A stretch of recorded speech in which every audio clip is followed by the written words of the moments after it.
Ci portano più speranza, più fiducia, uno sguardo che finalmente si alza verso il futuro. Per ricominciare con la tua attività, con la tua professione, per allargare i tuoi orizzonti, ricomincia con noi. Contatta il nostro ufficio pubblicità. È il momento giusto per ripartire insieme. Chiamaci ai nostri contatti.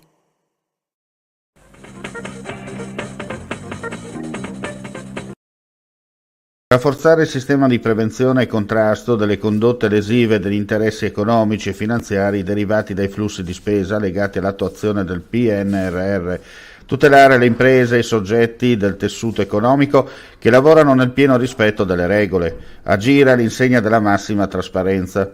Sono i temi centrali del protocollo d'intesa sottoscritto questa mattina dal sindaco di Udine Pietro Fontanini e dal colonnello Enrico Spanò del comando provinciale della Guardia di Finanza, alla presenza del prefetto Massimo Marchesello e dell'assessore alla sicurezza Alessandro Ciani.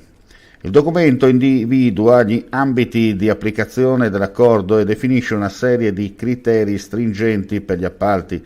Nel dettaglio, il Comune dovrà, preliminarmente all'avvio della fase di esecuzione contrattuale, comunicare al Comando Provinciale della Guardia di Finanza la tipologia dell'opera, del lavoro, del servizio o della fornitura, chiarire quale sia la competente di afferenza al PNR, illustrare la procedura scelta dal contraente ed esplicitare una serie di aspetti, tra cui il criterio di aggiudicazione adottato.